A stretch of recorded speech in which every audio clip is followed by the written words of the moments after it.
This is the DTV Digest, the podcast that brings you news and reviews of films which didn't make it to the cinema. And now, here's your host, Mike Parkin.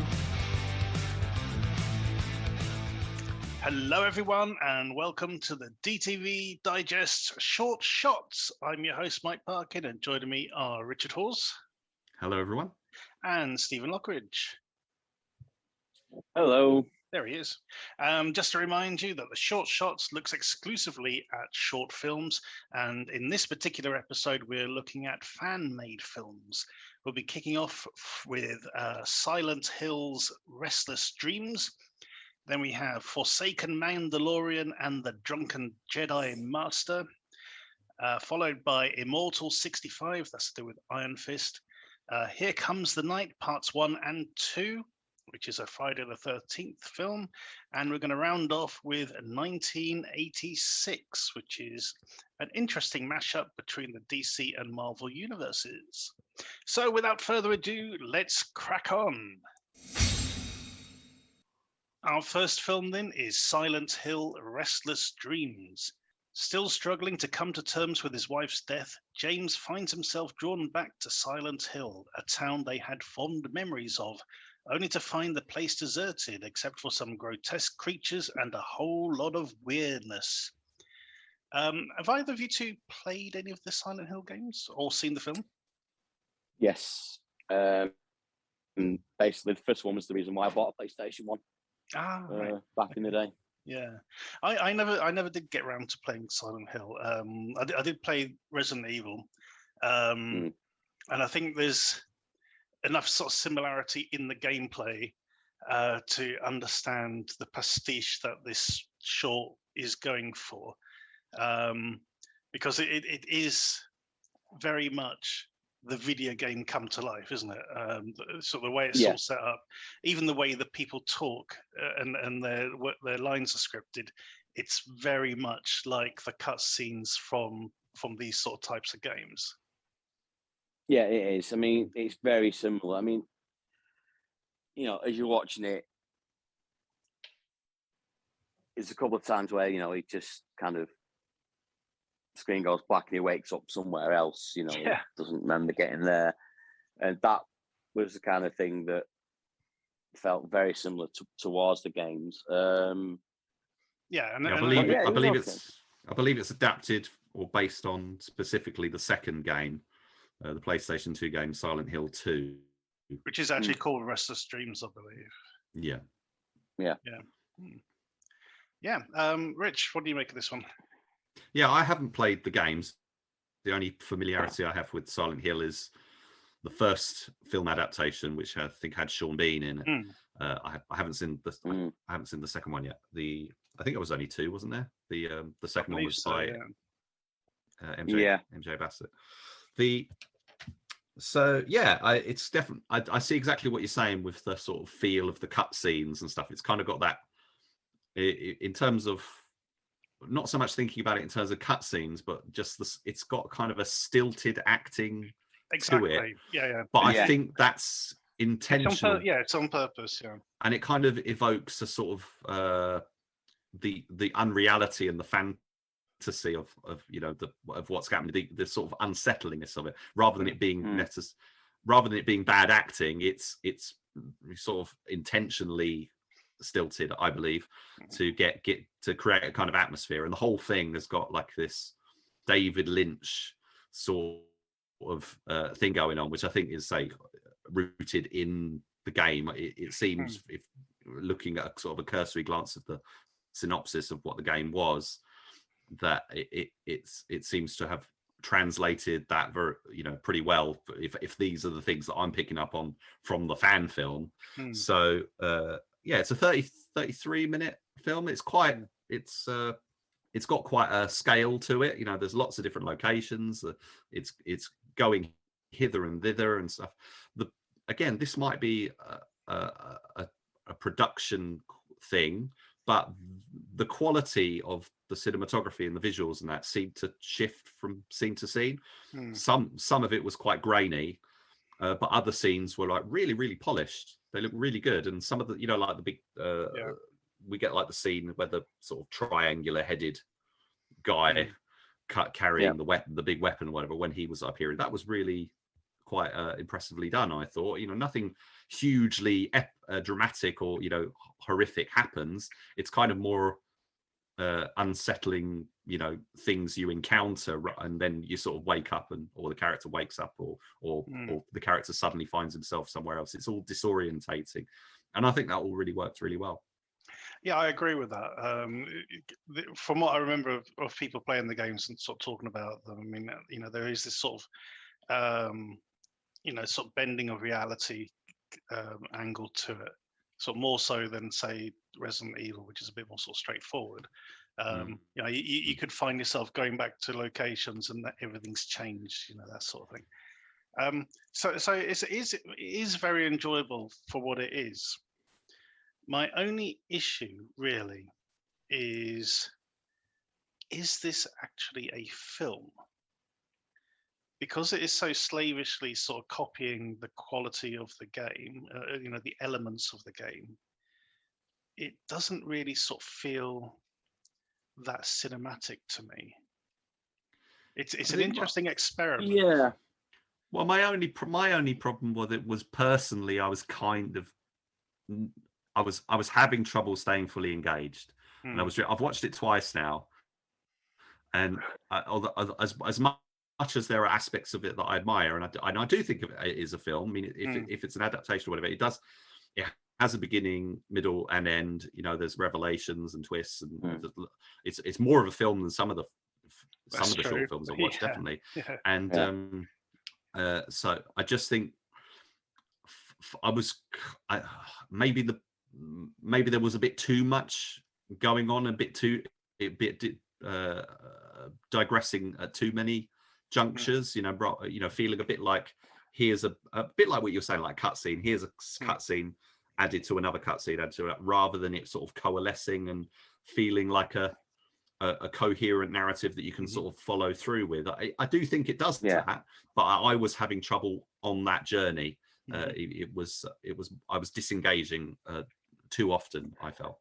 Okay. But I think, again, like I say, I think that was the point of it, really, because it is trying to be like the game. Yeah. You know, it's kind of like using different elements, because I think it's the second one. Like you say, it basically does go looking for his dead wife, basically gets a message from his dead wife and goes looking for her in Silent Hill, if I remember correctly, which is what, you know, is happening here. And honestly, I think that's what they were going for. I don't think it's, like you say, it's like cutscenes, but I think that's the aesthetic they're actually hoping to pull off. I saw they also incorporated a POV sequence, didn't they? Yeah, where they're sort of walking through and seeing, finding objects, that sort of people in like masks, you know, or you know, creatures or whatever. I thought that was again quite understated, but worked well. Yeah, and they didn't dwell on it too much. You know, it's kind of that they did that bit and then they kind of moved on to another style. They didn't stay with it they didn't over egg the pudding sort of thing. They, you know, you got a little bit of a taster for it, and it sort of freaks you out a little bit, and then you kind of move on to the next part of the story. Yeah. But at least they got the pyramid head guy in there, so you know that works. Yeah, I think people would have been up in arms. People would have been up in arms if they'd missed him out, I think. Okay, so we don't score the shorts, but we do recommend you check them out, and you will find the links to this and all the other shorts we're discussing tonight in the footnotes below.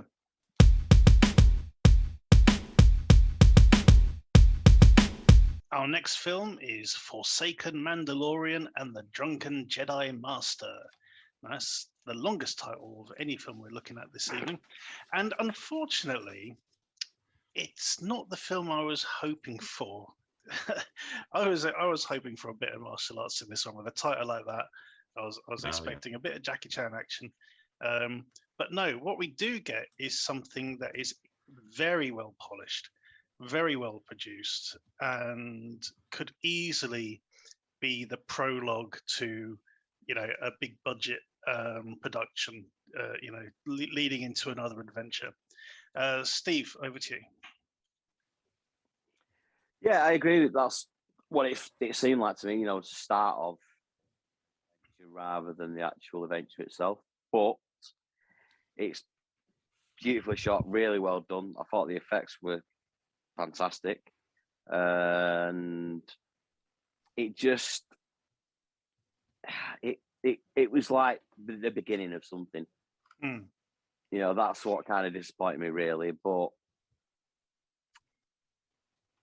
I mean, I'm presuming they may be doing more. I don't know.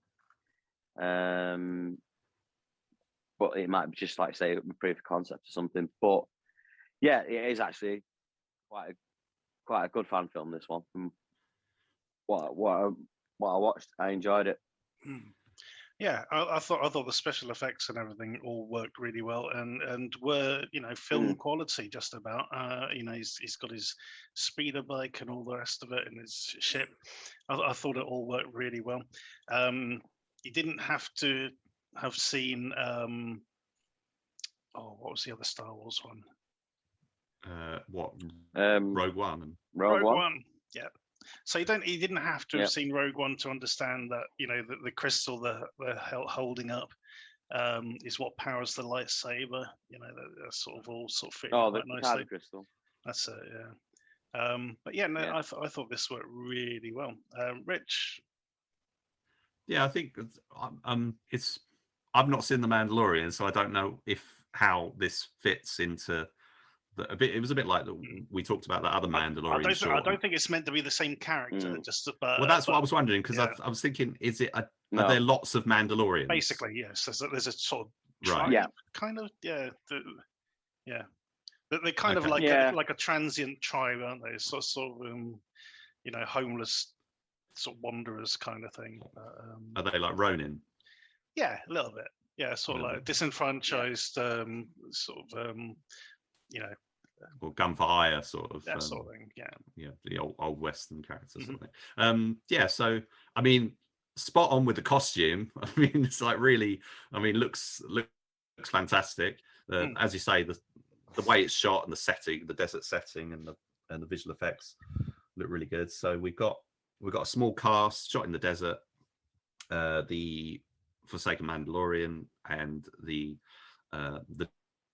Drunken Jedi Master is the guy who's the writer director of the film, I believe. Yeah. He playing that character, and we've also got it's one. Sometimes you get these short films that are 2-scene movies rather than you know, you get the 1 scene or 2 scene, and then you get like the full proper film kind of thing. This one has like an introductory scene with one character with the big sort of tentacle-y things on his head, and he gives him the clue or the direction of where to go to meet the Jedi Master, and they have the and to be honest, I was a bit lost in terms of the stuff they were talking about, and all the crystal and everything. So I was not entirely engaged with it plot wise and story wise, although it was, you know, it was more about the aesthetics of it that kind of attracted me and sort of kept me engaged. The visual effect, the way, you know, they've got it's set in the desert, but they've used visual effects to sort of put stuff in the background and whatever, quite subtly. That crashed TIE fighter was really cool, actually. I really like that. And even the Jedi Master's hut or whatever behind him, I would be very surprised if that wasn't a visual effect that they'd added in rather than construct something. I mean, The Mandalorian, it's all CGI sets and stuff anyway, isn't it? So that would kind of be sort of filmed in keeping. Yeah, in keeping with that. The way they incorporated the wipes and you know, the credit style, and, you know, the opening sort of not the crawl, but, you know, the way the title comes up and the credits at the end, you know, all those little touches I appreciate. So I think if you're a fan, you're probably going to get a lot more, you know, I mean, I like Star Wars and that, but I'm not you know, a hardcore fan or anything, so it's a bit harder for me to sort of engage with this, but I did think it was a very solid production. Yeah, totally. And it's about 10 minutes long, isn't it? So it's quite brisk. Yeah, but I mean, at the end of it, you could almost imagine, you know, if this was a TV show, that'd be where the credits come up. and then lead into the adventure of the week sort of thing. Yeah. This is the sort of setting the scene, but for all that, it is very well produced, and it's not a million miles away from what Disney are actually sort of producing at the moment. Exactly. Yeah. I mean, the credit where credit's due. I mean, they seem to, they've got a limited budget, but they've worked it well, and they've said we're going to invest in filming in this particular location, and we're going to use these few visual effects, get the really good costumes and makeup and stuff, and keep it short. Don't overstretch it. That's the best way to go, I think. Absolutely. So that's Forsaken Mandalorian and the Drunken Jedi Master. No Kung Fu, unfortunately, but there you go. Check it out in the footnotes below.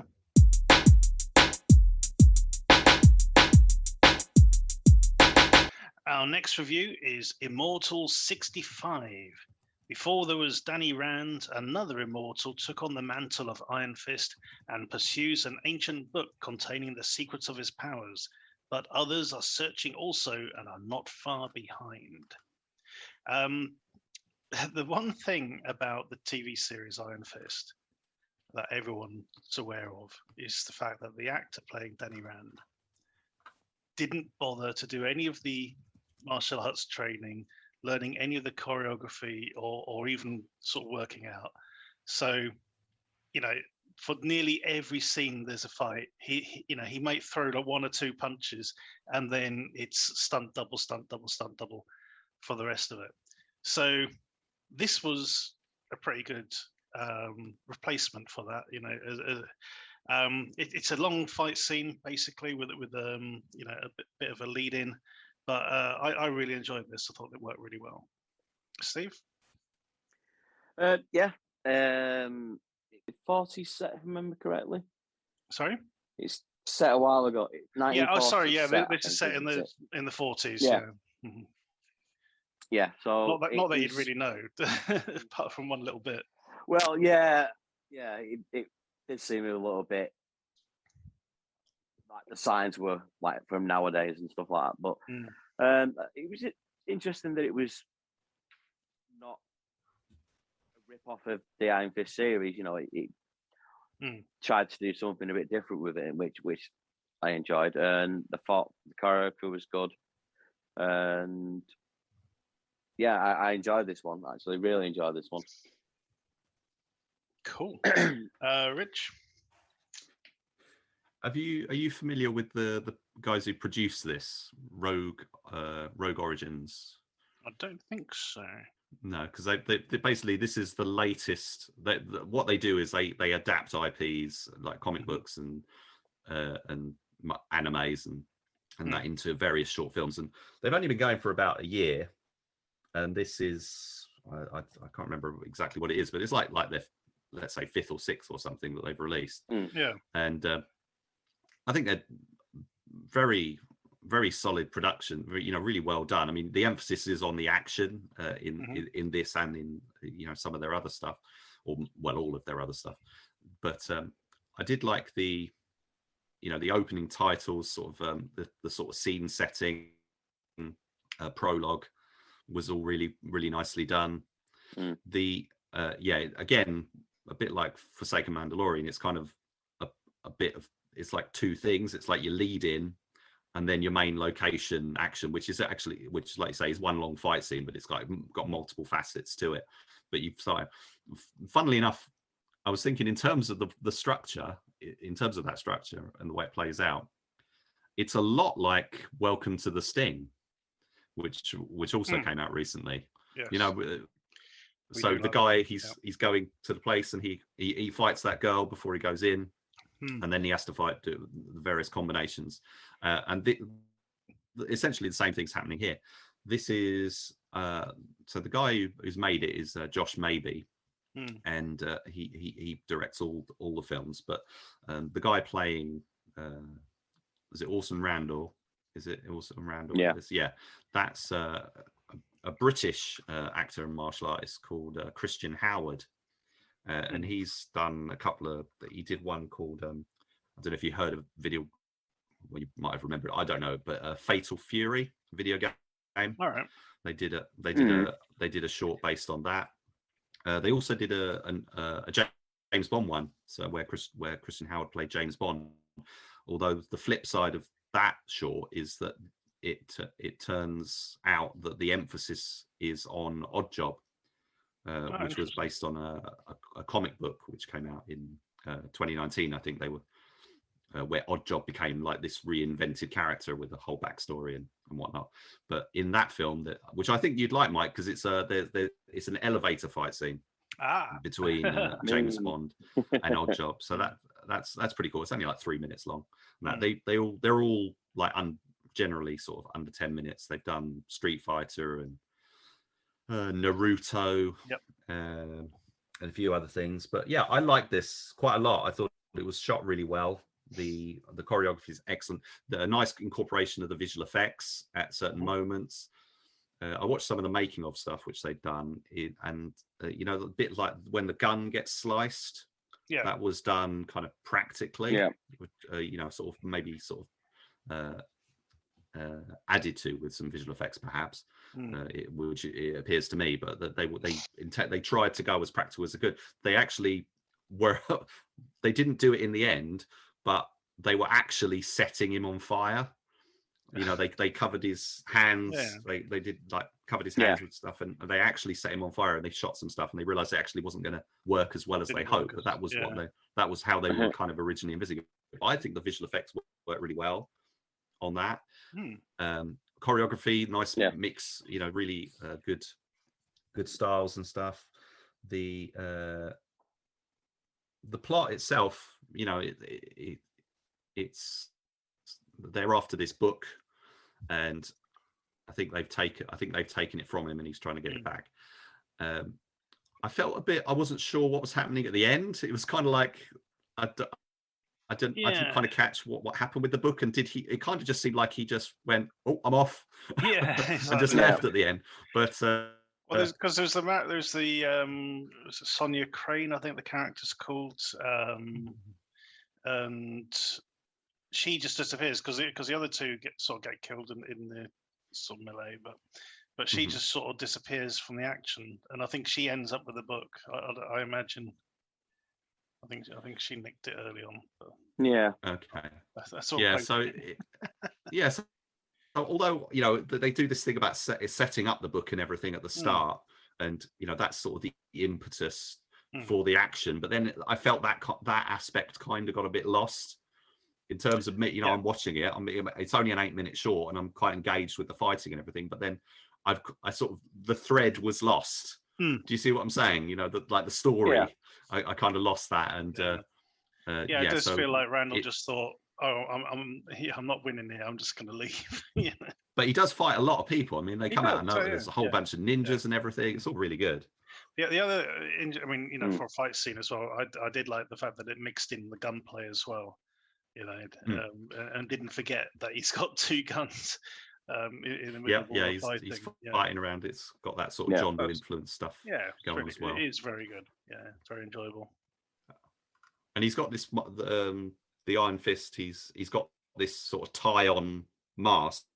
It's sort of like cloth wrapped around and tied to his head with that sort of design, sort of curling up design kind of thing, which I think is like the echo of the symbol that he has on his on his chest. I thought that all looked really good. Yeah, I mean that is the, you know, his sort of traditional uniform for Iron Fist, and it was as I said, you know, as I mentioned earlier, the guy playing Danny Rand in the series, you know, he really just wasn't engaged in doing any of the fighting.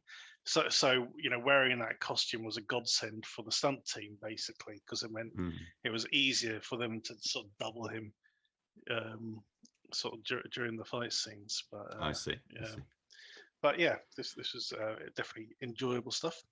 So check it out in the footnotes below.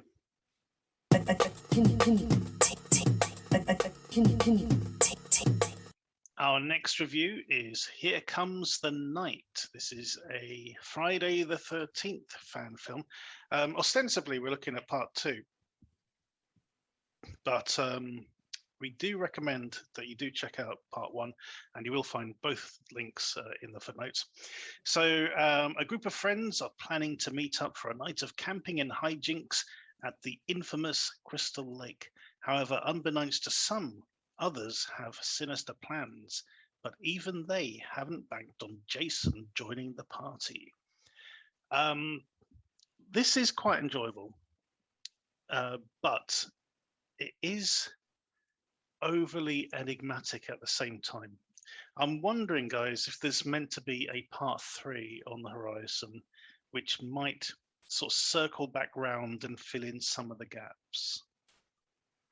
I would be surprised if they weren't intending to do a third one. I mean, I don't necessarily. There isn't a huge amount of resolution by the time you get to the end of part 2. There is plenty of room, I would say. But I didn't have an issue with what happened with any plot holes or anything. Nothing was concerning me too much. Concerns me, but anyway, I'll come back to that. Steve, what do you make of these? Yeah, I agree with you, really, Mike. There's got to be a third one because there's so many things left dangling and unexplained. I expect that to come, hopefully. Yeah, it's shot well. I like the as much in this part 2, but part 1 was very, you've got like grainy effects on the filming, especially at the beginning. I didn't really get that in part 2 as much, but it does what it says on the tin. It's a Friday the 13th fan film. Let's get Jason in there and just get people hacked to death and stuff. But I do, like you say, I like the idea of where they're going with,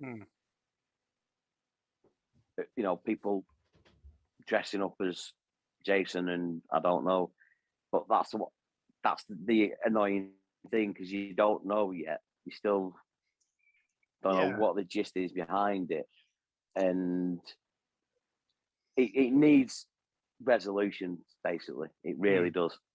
Because there seem to be twists just for the idea of what we're going for. Yeah. I think also an issue I have is, because of the running time as well. I think it's the amount of people they end up killing. So it establishes a group of characters. They all get killed off within the first 5 minutes, and then it has to go and establish another group of characters. So that was kind of annoying, and it just seems to sort of go round in circles. I do like the concept of what they're going for, but because of this sort of episodic nature of it, and part 2 does give us a bit more of a clue as to what's going on, but not the whole picture. That's still to come. I think the way it ends, definitely, there's definitely it all it needs is the words "to be continued" to appear on the screen. That's the only thing that's missing. But it's definitely heading towards something, and I just hope that when they do, it does sort of circle back round and go, this is what we were sort of trying to set up. But Rich, I mean, you're a big fan of the Friday the 13th, and we've seen a lot of fan films. There are many more out there that we haven't seen. I keep finding more. You keep finding more. So, how do you feel this one stands up to some of the others we've seen so far? Yeah, very good. The the production values are right there. I mean, the first film was made or released at least in 2019. That was 19 minutes, and this one's, which has just recently come out, is 26. So they're not they're not too long. But that said, there are some Friday the 13th fan films who've stuck the landing on a feature kind of thing. But what was interesting with these I mean, I'm interested that Steve picked up on the sort of the retro aesthetics of the sort of graininess and stuff that isn't so much in the second one as well. The first one, especially with the Jeep and the guy in the sort of tight-fitting t-shirt and stuff, it does have that sort of 80s aesthetic to it. Yes, it does. And the Now, I thought it didn't have any grains on it at all when I was thinking, but when I rewatched it, I did notice they did have some instances, but they just didn't go to town on it like they did in the first one. I thought that actually worked really well. I think, as with a lot of these things, sometimes it's all about the characters and whether you engage with the characters and the development of those characters. Yeah. Because, you know, it's not all about Jason unless you watch like a film like the Jason versus Michael Myers one, which Evil Emerges. I think there's supposed to be a second one coming, which is quite an interesting film because it's more a fight. It's more like a fight film than a horror film, because it's just about these two guys going at it. But that is focused on those characters. Whereas this is, you know, he's only going to come in at certain points. And I thought the actors and their characters were really good. I really liked the banter between the characters in the first one, and also probably not to the same extent, but in the second one as well. There is, you know, yes, I understand where you're coming from with there's stuff going on in the story which isn't contextualized. It isn't explained what's actually happening, but I wasn't so much worried about. I knew what they were up to, but as to, you know, why, you know, what the motivation is towards that, I wasn't hugely concerned. But it would be an interesting thing to explore if they did kind of circle back round and, you know, explain that a bit more. But I didn't feel like I needed it so much. I think I'm there with the, you know, setting up the characters, getting the atmosphere, checking, you know, what are the kills like, you know, there's a lot of night, not so much in the first one. I don't know if there's any nighttime stuff in the first one, but in the second one there's a lot of dark atmospheric scenes. A great smoke, the dry ice. Yeah, I was going to say, a great smoke machine they've got there. Yeah, smoke machine or dry ice, whatever they're using. Yeah. That all looks really good. Jason looks great, and the kills worked, I thought, really well as well. Yeah, definitely. Yeah. Especially the guy gets his arm chopped off. Thought that was really cool. Especially the reaction as well, because, you know, one of those is going, "This can't be happening," you know, this, which you kind of sort of, you know, empathize with. You know, it must be such a sort of surreal, sort of nightmarish situation. I thought it was a great reaction to it. In terms of actually getting that third part, I think if they do manage to, you know, you know, because these are like crowdfunded and whatever, I think if they do sort of try and get a third one off the ground, you are looking at a good couple of years before we get that, which is the unfortunate thing with some of these. So that was quite a nice thing to discover the second one and realize that there was this first one that I hadn't seen. We didn't have that wait. We could just watch it all in one go, which was really nice. Yeah. We can wait, though. We'll definitely want to see part 3. You've left us hanging. You know, we want to understand what the hell's going on, especially since certain characters seem to be double crossing other characters on top of what they're planning, which is all very interesting. Again, yeah, we don't score these, but we do recommend them, and you'll find links to both parts in the footnotes below. Go check them out.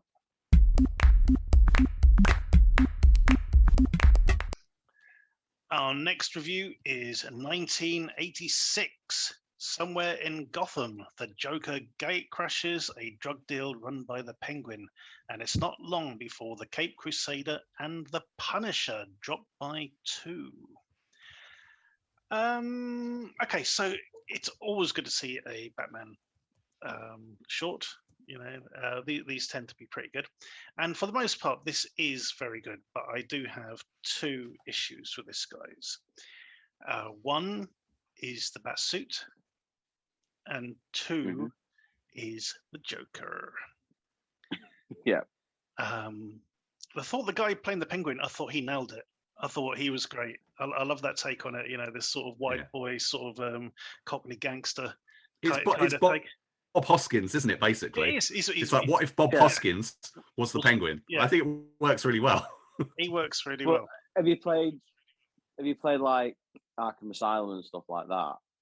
It's basically based on that. Oh, fair enough. He's like a Cockney. Been a while since I played, but oh, is he? Yeah. But it's the guy out of Thing, innit? Human Centipede 2. Oh, right. Okay. Oh, Yeah, I his didn't name's recognise him. Lawrence Harvey. Yeah, That's it. Yeah. I met him actually donkeys ago when I was interviewing the Soska twins. But there you go, weird. But the guy playing the Joker, the thing is, his dialogue is superb. His dialogue, you could hear Mark Hamill saying his dialogue on the animated series, you know, and I think but the voice and the dialogue don't match up with the actual appearance. It doesn't quite get there. Yeah, you know?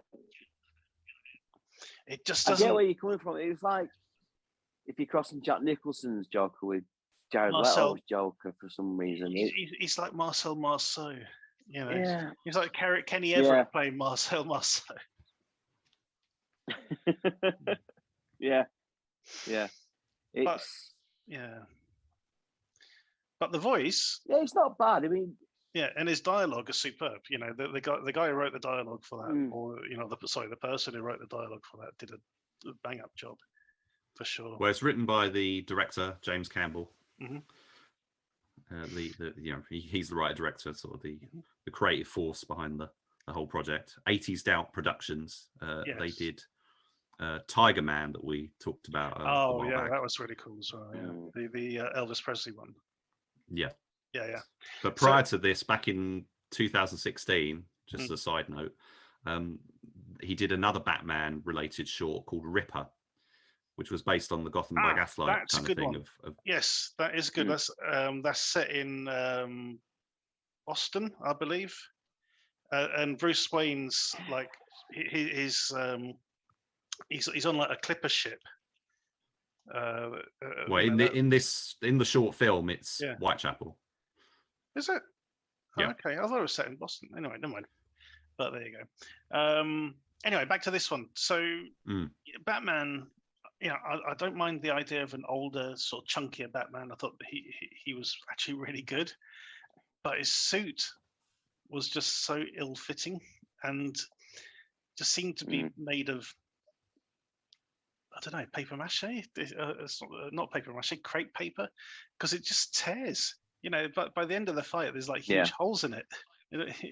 Well, I know. I didn't have like the rips and that on it at the start. I thought that was the point, that it was, you know, he's this weathered, beaten, you know, kind of Batman, that he's got marks and scars and stuff on him. I thought that was part of the look that they were going for, and I thought that worked well. But I don't know. It looked like some deadbeat dad who's sort of trying to earn a bit of money in Times Square.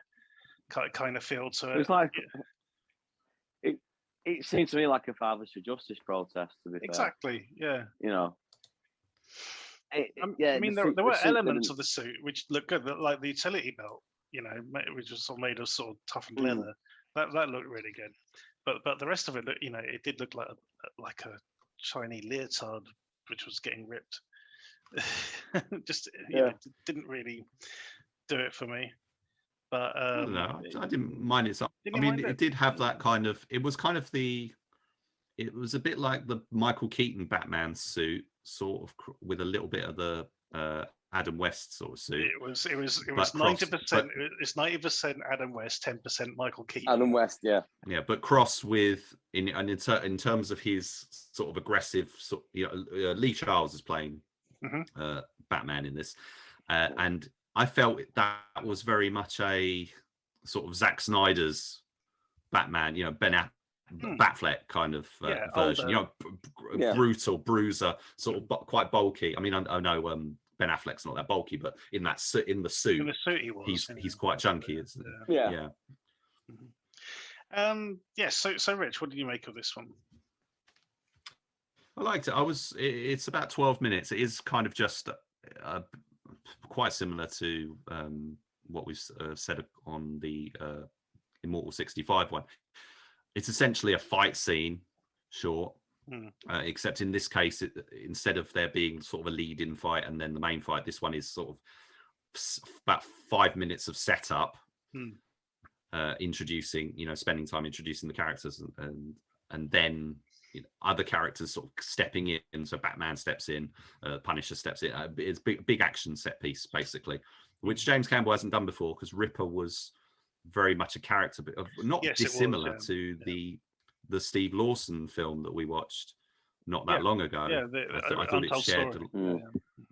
I thought it shared a lot of qualities with that, and that was a film that had quite a lot of different locations, and it was shot on this sort of like museum, so it's got like a lot of production value from this maritime museum that they were setting at.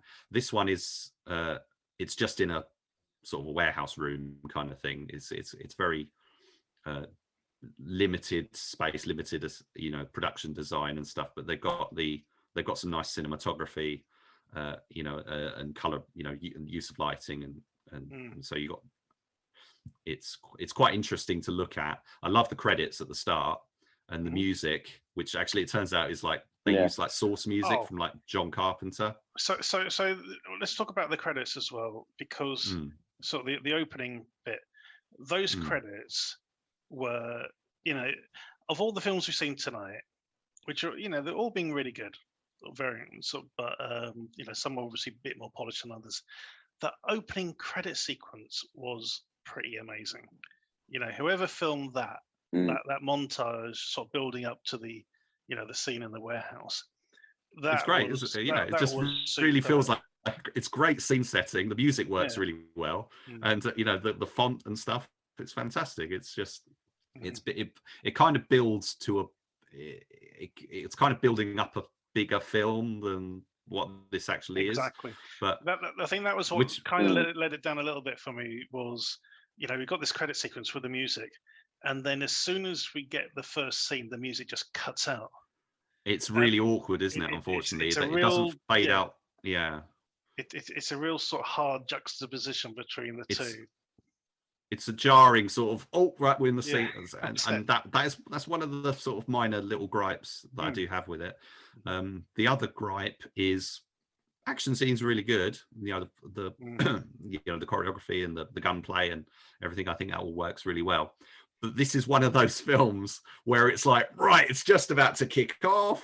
Oh, the credits kick in, and that happened with the Jumanji film we watched. Do you remember? It was they're about to open the board, and it's all going to go off, kick off, and it's like, and then it becomes a montage over the end credits of so we don't get where it comes to a climax, and then we don't get the climax, unfortunately. But that is kind of almost the intention, I think, of the film is to whet the appetite, and then you want this next bit, right? Come over and sort of support us on whatever crowdfunding platform we're using, and we'll give you that story.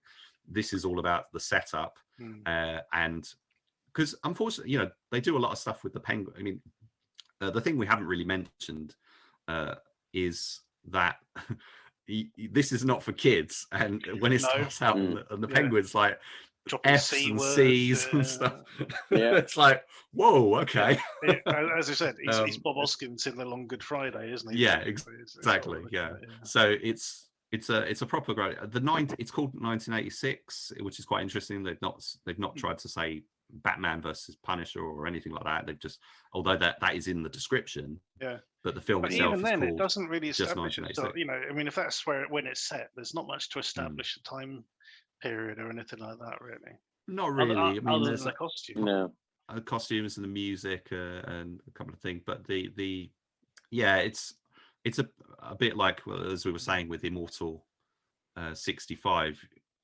In that film, I mean, I didn't mention it at the time, but Steve picked up on the sign and stuff, and I was like, I'm pretty sure they didn't have those signs in 1948 or whatever it was. But but I think in terms of the 80s kind of thing was in the synth music and the sort of neo-noirish sort of way it was shot. That I think that's the 80s-ness in it as well, apart from obviously Psycho Killer.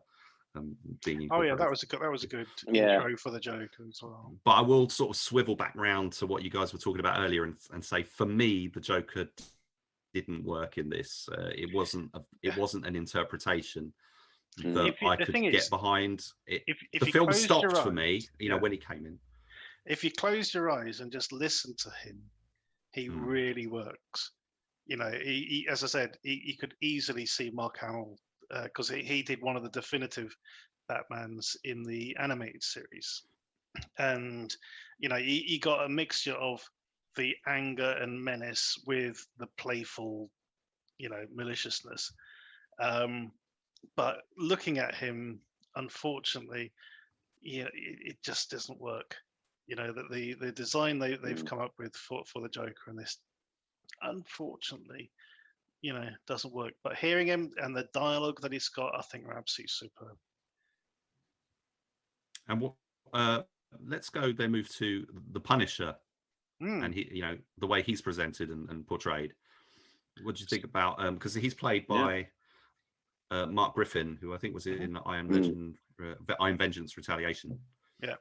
So he looks great, and that is his is the only real proper interpretation of the Punisher's costume, because it's a costume. I mean, I think the films and the TV series all portray it as being like a uniform kind of thing, or something he's put together. But no, it's an actual costume. It's a superhero costume that he's wearing. And what with those bulky white gloves and stuff. Yeah. Yeah, that's what I was surprised at, because he actually went for the white gloves and the white go-go boots, basically. And which is from 1986, baby. yeah. But that's what I mean, because it's not, any other. Yeah, it's all grungy and grimy sort of thing, and and they've kind of stuck to it, Yeah. Which I did like. Absolutely. Yeah. So this is pretty impressive overall. There are a couple of misfires within it, but for the most part, they're quite minor, I think, apart from the Joker.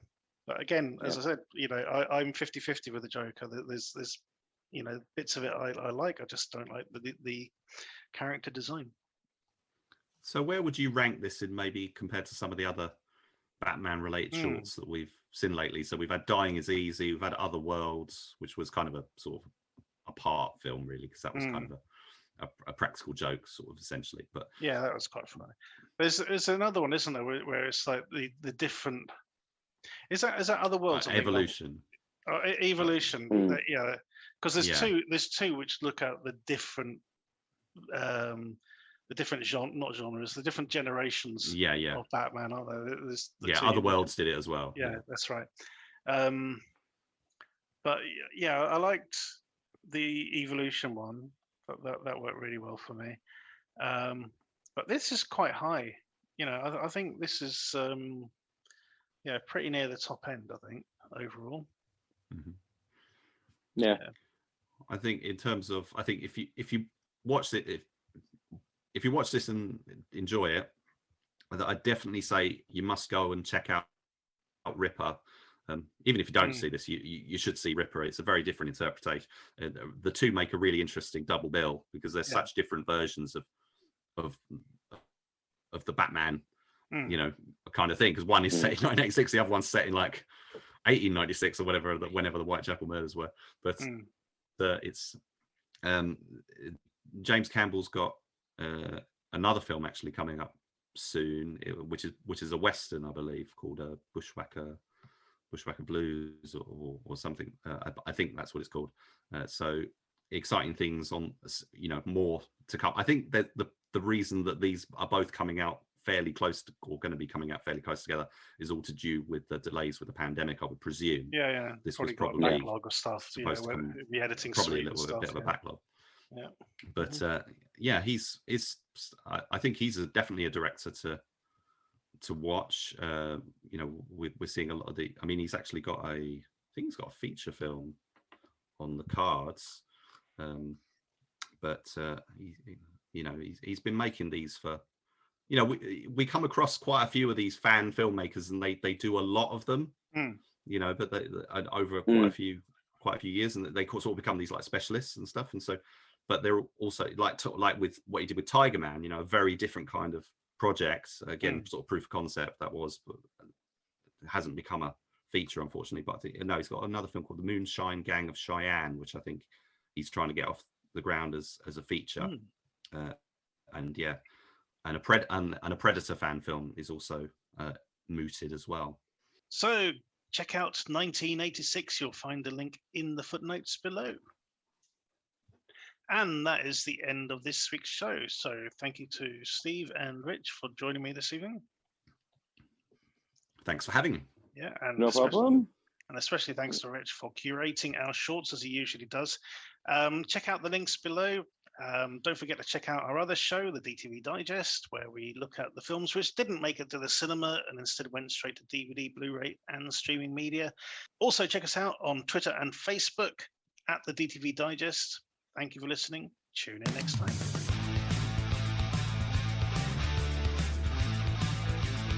Thank you for listening to the DTV Digest. Let us know your thoughts in the comments and tune in again next time.